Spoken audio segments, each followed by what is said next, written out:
ਵਾਹਿਗੁਰੂ ਜੀ ਕਾ ਖਾਲਸਾ ਸ਼੍ਰੀ ਵਾਹਿਗੁਰੂ ਜੀ ਕੀ ਫਤਿਹ। ਗੁਰੂ ਨਾਨਕ ਦੇਵ ਜੀ ਸਾਖੀ ਦੀ ਅਗਲੀ ਕੜੀ 'ਚ ਅੱਜ ਗੁਰੂ ਨਾਨਕ ਦੇਵ ਜੀ ਦੀ ਅਰਬ ਯਾਤਰਾ ਬਾਰੇ ਗੱਲ ਕਰਾਂਗੇ। ਗੁਰੂ ਨਾਨਕ ਦੇਵ ਜੀ ਦੇ ਸਾਥੀ ਔਰ ਪਹਿਲੇ ਸਿੱਖ ਕਹਿਲਾਉਣ ਵਾਲੇ ਭਾਈ ਮਰਦਾਨਾ ਜੀ ਇੱਕ ਮੁਸਲਿਮ ਸੀ। ਉਹਨਾਂ ਨੇ ਇੱਛਾ ਜ਼ਾਹਿਰ ਕੀਤੀ ਕਿ ਮੈਂ ਆਪਣੇ ਜੀਵਨ 'ਚ ਅਜੇ ਤੱਕ ਹਜ ਯਾਤਰਾ ਨਹੀਂ ਕੀਤੀ ਹੈ, ਮੇਰਾ ਮਨ ਹਜ 'ਤੇ ਜਾਣ ਦਾ ਹੈ। ਗੁਰੂ ਨਾਨਕ ਦੇਵ ਜੀ ਦੀ ਉਹਨਾਂ ਦੀ ਇੱਛਾ ਨੂੰ ਮੰਨਦੇ ਹੋਏ ਔਰ ਅਰਬ ਯਾਤਰਾ ਦਾ ਉਹਨਾਂ ਨੇ ਨਿਸ਼ਚੈ ਕੀਤਾ। ਗੁਰੂ ਨਾਨਕ ਦੇਵ ਜੀ ਦੀ ਚੌਥੀ ਉਦਾਸੀ ਅਰਬ ਦੇਸ਼ਾਂ ਵੱਲ ਸੀ, ਜਿਹਦੇ ਵਿੱਚ ਮੱਕਾ, ਮਦੀਨਾ एवं ईरान, इराक आदि सी। गुरु नानक देव जी ने जिथे भी यात्रा करन गए उत्थे उन्होंने ओहो जिहा लिबास ही पहनिया ताकि जिस तरह के उत्थे साधु संत या आम जनता रहिंदी सी उन्हां दे विच रल मिल के उन्हां दी भाषा च उन्हां नूं ज्ञान दिता जावे, उन्हां दे अंदरों जिहड़े वहम है, ਉਹਨਾਂ ਦੇ ਅੰਦਰ ਜਿਹੜੇ ਵਿਅਰਥ ਦੇ ਕਰਮ ਕਾਂਡ ਹੈ ਉਹਨਾਂ ਨੂੰ ਦੂਰ ਕੀਤਾ ਜਾ ਸਕੇ। ਅਰਬ ਦੇਸ਼ ਦੀ ਯਾਤਰਾ ਦੇ ਵਿੱਚ ਵੀ ਉਹਨਾਂ ਨੇ ਇਸ ਤਰ੍ਹਾਂ ਹੀ ਕੀਤਾ ਕਿ ਨੀਲੇ ਰੰਗ ਦੇ ਵਸਤਰ ਜੋ ਉਸ ਵੇਲੇ ਹਜ ਯਾਤਰੀ ਪਾਇਆ ਕਰਦੇ ਸੀ, ਨੀਲੇ ਰੰਗ ਦਾ ਚੋਲਾ ਪਾਇਆ, ਹੱਥ 'ਚ ਸੋਟਾ ਔਰ ਇੱਕ ਪਾਣੀ ਪੀਣ ਦਾ ਲੋਟਾ ਜਿਹਾ ਰੱਖਿਆ ਔਰ ਆਪਣੇ ਕੋਲ ਕੁਝ ਕਿਤਾਬਾਂ ਔਰ ਕੁਝ ਆਪਣੀ ਹੀ ਬਾਣੀ ਜੋ ਸੰਗ੍ਰਿਤ ਕੀਤੀ ਸੀ ਉਹ ਲੈ ਕੇ ਤੁਰ ਪਏ। ਗੁਰੂ ਨਾਨਕ ਦੇਵ ਜੀ ਦੀ ਯਾਤਰਾ ਦੇ ਬਾਰੇ ਉੱਥੇ ਦੇ ਸਾਹਿਤ ਦੇ ਵਿੱਚ ਤਾਰੀਖ ਹੈ ਅਰਬ, ਹੋਰ ਵੀ ਕਈ ਸਾਹਿਤ ਦੇ ਵਿੱਚ ਇਸ ਯਾਤਰਾ ਦਾ ਵਰਣਨ ਹੈ।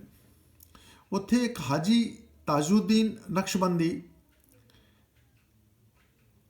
ਜੋ ਉਹਨਾਂ ਨੂੰ ਉਹਨਾਂ ਦੀ ਈਰਾਨ ਯਾਤਰਾ ਦੇ ਵਿੱਚ ਮਿਲੇ ਸੀ, ਉਹ ਗੁਰੂ ਨਾਨਕ ਦੇਵ ਜੀ ਦੇ ਨਾਲ 1.5 ਤੋਂ 2 ਸਾਲ ਤੱਕ ਰਹੇ।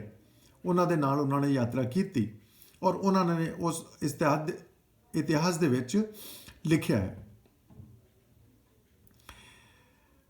ਗੁਰੂ ਨਾਨਕ ਦੇਵ ਜੀ ਦੀ ਯਾਤਰਾ ਦੇ ਬਾਰੇ 400 ਸਾਲ ਬਾਅਦ ਇੱਕ ਸਕਾਲਰ ਕਸ਼ਮੀਰ ਦੇ, ਜਿਨ੍ਹਾਂ ਦਾ ਨਾਂ ਸੀ ਸੈਯਦ ਮੁਸ਼ਤਾਕ ਹੁਸੈਨ ਜੀ, ਜਦ ਉਹ ਆਪਣੀ ਅਗਲੀ ਪੜ੍ਹਾਈ ਕਰਨ ਅਰਬ ਦੇਸ਼ਾਂ 'ਚ ਗਏ ਤੇ ਉਹਨਾਂ ਨੇ ਉੱਥੇ ਦੇ ਸਾਹਿਤ 'ਚ ਇਹ ਚੀਜ਼ ਦੇਖੀ ਕਿ ਗੁਰੂ ਨਾਨਕ ਦੇਵ ਜੀ ਨੂੰ ਬਾਬਾ ਨਾਨਕ ਸ਼ਾਹ ਫਕੀਰ ਕਹਿ ਕੇ ਉੱਥੇ ਜਾਣਿਆ ਜਾਂਦਾ ਸੀ ਔਰ ਉੱਥੇ ਉਹਨਾਂ ਨੇ ਉਹਨਾਂ ਬਾਰੇ ਪੜ੍ਹਿਆ ਔਰ ਇੰਨੇ ਜ਼ਿਆਦਾ ਉਸ ਤੋਂ ਪ੍ਰਭਾਵਿਤ ਹੋਏ ਕਿ ਉਹ ਸਿੱਖ ਸੱਜ ਗਏ, ਅਰਥਾਤ ਸਿੱਖ ਬਣ ਗਏ ਔਰ ਉਹਨਾਂ ਦਾ ਨਾਂ ਪ੍ਰਿਥੀਪਾਲ ਸਿੰਘ ਉਹਨਾਂ ਨੇ ਰੱਖਿਆ। ਗੁਰੂ ਨਾਨਕ ਦੇਵ ਜੀ ਨੇ ਆਪਣੀ ਅਧਿਕਾਂਸ਼ ਯਾਤਰਾ, ਤੁਸੀਂ ਜਾਣਦੇ ਹੋਗੇ ਕਿ ਕੁੱਲ ਯਾਤਰਾ ਉਹਨਾਂ ਦੀ ਕਈ ਦੇਸ਼ਾਂ 'ਚ ਔਰ ਆਪਣੇ ਦੇਸ਼ ਭਾਰਤ 'ਚ ਮਿਲਾ ਕੇ 26,000 ਕਿਲੋਮੀਟਰ ਤੋਂ ਜ਼ਿਆਦਾ, ਉਸ ਤੋਂ ਅਕਸਰ ਯਾਤਰਾ ਜੋ ਹੈ ਉਹ ਪੈਦਲ ਕੀਤੀ। ਅਰਬ ਯਾਤਰਾ ਦੇ ਵਿੱਚ ਉਹਨਾਂ ਨੇ ਕੁਝ ਯਾਤਰਾ ਊਂਟ ਦੇ ਉੱਤੇ ਕੀਤੀ ਔਰ ਜਦ ਸ਼੍ਰੀਲੰਕਾ ਦੀ ਯਾਤਰਾ ਕੀਤੀ ਸੀ ਤਾਂ ਕੁਝ ਯਾਤਰਾ ਜੋ ਹੈ ਉਹ ਸਮੁੰਦਰ ਰਾਹੀਂ ਜਹਾਜ਼ ਦੇ ਵਿੱਚ ਕੀਤੀ। ਗੁਰੂ ਨਾਨਕ ਦੇਵ ਜੀ ਮੱਕਾ ਪਹੁੰਚੇ ਔਰ ਉੱਥੇ ਥੱਕ ਹਾਰ ਕੇ ਇੱਕ ਸਰਾਏ ਦੇ ਵਿੱਚ ਉਹ ਰੁਕ ਗਏ ਔਰ ਲੰਮੇ ਪੈ ਗਏ। ਗੁਰੂ ਨਾਨਕ ਦੇਵ ਜੀ ਜਿੱਥੇ ਲੰਮੇ ਪਏ ਉੱਥੇ ਉਹਨਾਂ ਦੇ ਪੈਰਾਂ ਦੇ ਸਾਹਮਣੇ ਕਾਬਾ, ਜੋ ਅਤੀ ਪਵਿੱਤਰ ਇਸਲਾਮ ਧਰਮ 'ਚ ਮੰਨਿਆ ਜਾਂਦਾ ਹੈ, ਉਹਨਾਂ ਦੇ ਪੈਰ ਕਾਬਾ ਵੱਲ ਸੀ। ਉੱਥੇ ਦੇ ਇੱਕ ਖਾਦਿਮ ਜਿਨ੍ਹਾਂ ਦਾ ਨਾਂ ਜਿਉਨ ਸੀ, ਉਹਨਾਂ ਨੇ ਇਹ ਚੀਜ਼ ਦੇਖੀ ਔਰ ਉਹਨਾਂ ਨੂੰ ਬਿਲਕੁਲ ਅੱਛਾ ਨਹੀਂ ਲੱਗਾ। ਉਹਨਾਂ ਨੇ ਗੁਰੂ ਨਾਨਕ ਦੇਵ ਜੀ ਦੇ ਨਾਲ ਕੁਝ ਅੱਛੀ ਤਰ੍ਹਾਂ ਵਿਵਹਾਰ ਨਹੀਂ ਕੀਤਾ ਔਰ ਉਹਨਾਂ ਨੂੰ ਅਹਿਸਾਸ ਦਿਲਾਇਆ ਕਿ ਤੁਸੀਂ ਇਹ ਗਲਤੀ ਕਰ ਰਹੇ ਹੋ, ਤੁਸੀਂ ਜਿੱਥੇ ਖੁਦਾ ਹੈ ਉਹਦੇ ਵੱਲ ਪੈਰ ਕਰਕੇ ਤੁਸੀਂ ਲੰਮੇ ਪਏ ਹੋ, ਇਹ ਅਪਮਾਨ ਹੈ। ਗੁਰੂ ਨਾਨਕ ਦੇਵ ਜੀ ਨੇ ਬੜੀ ਮਾਸੂਮੀਅਤ ਦੇ ਨਾਲ ਉਹਨਾਂ ਨੂੰ ਕਿਹਾ ਕਿ ਮੈਂ ਬਹੁਤ ਥੱਕਿਆ ਹੋਇਆ ਹਾਂ, ਮੇਰੇ ਪੈਰ ਉਸ ਵੇਲੇ ਉਸ ਤਰਫ ਕਰ ਦਿਓ ਜਿੱਥੇ ਖੁਦਾ ਨਹੀਂ ਹੈ। ਉਹਨਾਂ ਨੇ ਘਸੀਟਦੇ ਹੋਏ ਉਹਨਾਂ ਦੇ ਪੈਰਾਂ ਨੂੰ ਜਿਸ ਵੀ ਦਿਸ਼ਾ ਦੇ ਵਿੱਚ ਕੀਤਾ, ਔਰ ਉਹਨਾਂ ਨੇ ਦੇਖਿਆ ਕਿ ਕਾਬਾ ਵੀ ਉਸ ਪਾਸੇ ਹੀ ਘੁੰਮ ਗਿਆ। ਹੋ ਸਕਦਾ ਹੈ ਕਿ ਇਹ ਗੱਲ ਪ੍ਰਤੀਕਾਤਮਕ ਹੋਵੇ, ਲੇਕਿਨ ਹਰ ਯਾਤਰਾ ਦੇ ਵਿੱਚ ਜੋ ਚੀਜ਼ ਗੁਰੂ ਨਾਨਕ ਦੇਵ ਜੀ ਸਮਝਾਉਣਾ ਚਾਹੁੰਦੇ ਸੀ, ਚਾਹੇ ਉਹ ਉਸ ਸਮੇਂ ਦੇ ਹਿੰਦੂ ਧਰਮ ਨੂੰ ਜਾਂ ਇਸਲਾਮ ਧਰਮ ਨੂੰ, ਉਹ ਸਮਝਾ ਹੀ ਜਾਂਦੇ ਸੀ। ਔਰ ਉਹਨਾਂ ਨੇ ਜਦ ਉੱਥੇ ਦੇ ਬਹੁਤ ਵੱਡੇ ਵੱਡੇ ਪੀਰਾਂ ਦੇ ਨਾਲ, ਹਾਜੀਆਂ ਦੇ ਨਾਲ ਜਦ ਚਰਚਾ ਹੋਈ, ਤਾਂ ਉਹਨਾਂ ਨੇ ਕੁਰਾਨ ਦੀ ਉਸ ਆਇਤਾਂ ਨੂੰ ਬਕਾਇਦਾ ਪੜ੍ਹ ਕੇ ਦੱਸਿਆ ਕਿ ਕੁਰਾਨ 'ਚ ਲਿਖਿਆ ਹੋਇਆ ਹੈ ਕਿ ਖੁਦਾ ਜੋ ਹੈ ਉਹ ਹਰ ਪਾਸੇ ਹੈ, हर तरफ है। गुरु नानक देव जी ने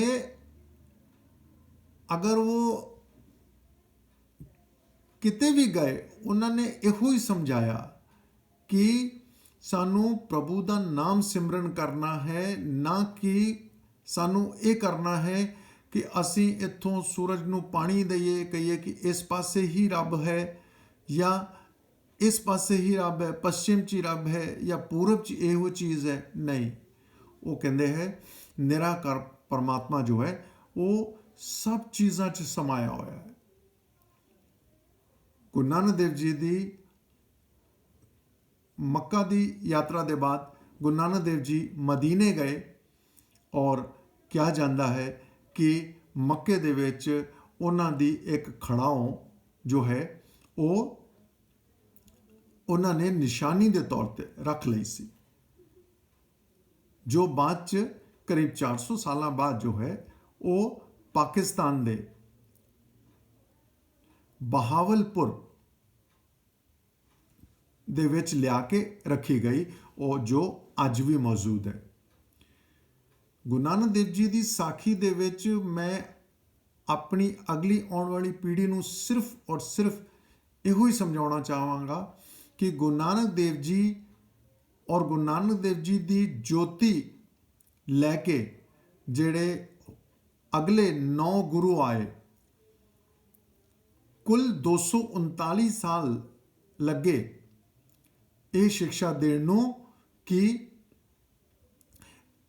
निराकार परमात्मा किसी मूर्ति दे विच नहीं, किसी दिशा दे विच नहीं, किसी कर्म कांड दे विच नहीं, किसी ऊंच नीच नहीं, किसी जात पात नहीं है।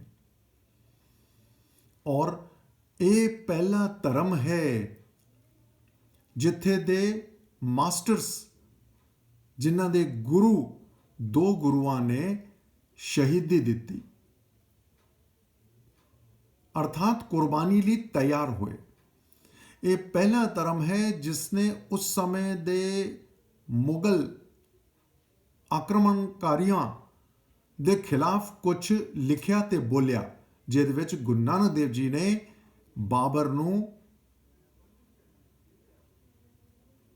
बाबर दे खिलाफ बोलिया सी।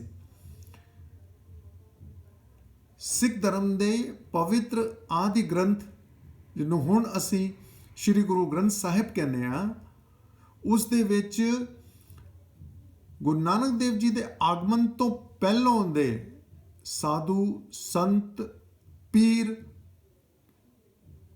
भट्ट साहिब कोई भी जिन्हां दा इक्को ही फिलोसफी सी, इक्को ही मंतव्य सी कि परमात्मा निराकार है और परमात्मा सारी मानवता लई है।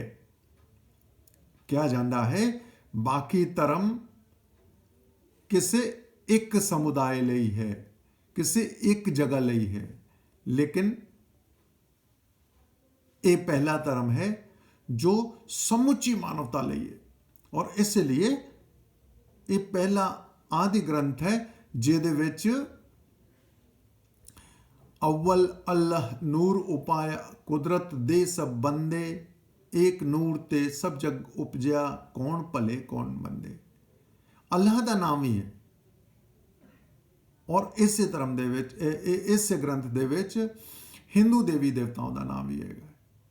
ਤੇ ਸਾਨੂੰ ਇਹ ਚੀਜ਼ ਸਮਝਣੀ ਹੈ ਕਿ ਗੁਰੂ ਨਾਨਕ ਦੇਵ ਜੀ ਨੇ ਕਿੱਥੇ ਇੱਕ ਜਗ੍ਹਾ ਬਹਿ ਕੇ ਕੋਈ ਧਿਆਨ ਨਹੀਂ ਕੀਤਾ, ਕੋਈ ਚਮਤਕਾਰ ਨਹੀਂ ਦਿਖਾਇਆ, ਇਹ ਨਹੀਂ ਕਿਹਾ ਕਿ ਕੋਈ ਅਵਤਾਰ ਮੇਰੇ ਤੋਂ ਬਾਅਦ ਆਉਣਗੇ। ਨਹੀਂ, ਅਵਤਾਰਵਾਦ ਸਿੱਖ ਧਰਮ 'ਚ ਨਹੀਂ ਮੰਨਿਆ ਜਾਂਦਾ, ਚਮਤਕਾਰ ਸਿੱਖ ਧਰਮ 'ਚ ਨਹੀਂ ਮੰਨਿਆ ਜਾਂਦਾ। ਸਾਡਾ ਇੱਕੋ ਹੀ ਵਿਚਾਰ ਹੈ, ਗੁਰੂ ਨਾਨਕ ਦੇਵ ਜੀ ਦੀ ਜੋਤੀ ਅਗਲੇ 9 ਸ਼ਰੀਰਾਂ ਦੇ ਵਿੱਚ ਆਈ ਔਰ ਕੁੱਲ ਸਾਡੇ 10 ਗੁਰੂ, ਔਰ ਉਸ ਤੋਂ ਬਾਅਦ ਬਿਨਾਂ ਦੇਹਧਾਰੀ ਅਰਥਾਤ ਉਸ ਤੋਂ ਬਾਅਦ ਕੋਈ ਮਨੁੱਖ ਰੂਪ ਦੇ ਵਿੱਚ ਕੋਈ ਮਾਸਟਰ ਸਾਡਾ ਨਹੀਂ ਹੈ। ਉਹ ਗੁਰੂ ਨਾਨਕ ਦੇਵ ਜੀ ਤੋਂ ਗੁਰੂ ਗੋਬਿੰਦ ਸਿੰਘ ਜੀ ਨੇ ਫਿਰ ਬਾਅਦ 'ਚ ਇਹ ਕਿਹਾ ਕਿ ਜਦ ਵੀ ਕਿਸੇ ਗਿਆਨ ਦੀ ਕੋਈ ਭ੍ਰਾਂਤੀ, ਕੋਈ ਸਵਾਲ ਆਪ ਜੀ ਦੇ ਮਨ ਆਉਂਦਾ ਹੈ ਤੇ ਉਹਦਾ ਸਮਾਧਾਨ ਤੁਹਾਨੂੰ ਗੁਰੂ ਗ੍ਰੰਥ ਸਾਹਿਬ 'ਚ ਮਿਲੇਗਾ। ਚਾਹੇ ਉਹ ਸਵਾਲ ਇਸ ਪ੍ਰਿਥਵੀ ਦਾ ਹੋਵੇ, ਚਾਹੇ ਆਕਾਸ਼ ਦਾ ਹੋਵੇ, ਚਾਹੇ ਪਾਤਾਲ ਦਾ ਹੋਵੇ। ਗੁਰੂ ਨਾਨਕ ਦੇਵ ਜੀ ਨੇ 550 ਸਾਲ ਪਹਿਲਾਂ ਉਹ ਚੀਜ਼ਾਂ ਲਿਖ ਗਏ ਜੋ ਵਿਗਿਆਨ ਅੱਜ ਦੀ ਡੇਟ 'ਚ ਡਿਸਕਵਰ ਕਰ ਰਿਹਾ ਹੈ। ਅੱਜ ਦੀ ਸਾਖੀ 'ਚ ਇੰਨਾ ਹੀ। ਕਿਰਪਾ ਇਹ ਸਾਰੇ ਵੀਡੀਓ ਦੇਖੋ, ਇਸ ਨੂੰ ਅੱਗੇ ਵੀ ਵਧਾਓ, ਕਮੈਂਟ ਕਰੋ। ਮੈਂ ਸਬਸਕ੍ਰਾਈਬ ਕਰਨ ਨੂੰ ਤੁਹਾਨੂੰ ਕਹਾਂਗਾ। ਪਿਛਲੇ ਵੀਡੀਓ ਔਰ ਇਸ ਵੀਡੀਓ ਦੇ ਵਿੱਚ ਕੁਝ ਜ਼ਿਆਦਾ ਟਾਈਮ ਲੱਗ ਗਿਆ। ਪੂਰੀ ਕੋਸ਼ਿਸ਼ ਰਹੇਗੀ। ਅਸੀਂ ਸ਼ੁਰੂਆਤ ਕੀਤੀ ਹੈ ਗੁਰੂ ਨਾਨਕ ਦੇਵ ਜੀ ਤੋਂ। ਸਾਨੂੰ ਪੂਰੇ 10 ਗੁਰੂਆਂ ਦੀ ਸਰਲਤਮ ਭਾਸ਼ਾ ਦੇ ਵਿੱਚ ਆਪ ਜੀ ਦੇ ਤਰ੍ਹਾਂ ਮੈਂ ਪਹੁੰਚਣਾ ਵਾਂ। ਪਹਿਲੋਂ ਪੰਜਾਬੀ 'ਚ ਕੋਸ਼ਿਸ਼ ਹੋਏਗੀ, ਪਰਮਾਤਮਾ ਮਿਹਰ ਕਰਨ, ਇੰਗਲਿਸ਼ ਦੇ ਵਿੱਚ ਔਰ ਹਿੰਦੀ ਦੇ ਵਿੱਚ ਵੀ। ਵਾਹਿਗੁਰੂ ਜੀ ਕਾ ਖਾਲਸਾ, ਸ਼੍ਰੀ ਵਾਹਿਗੁਰੂ ਜੀ ਕੀ ਫਤਿਹ।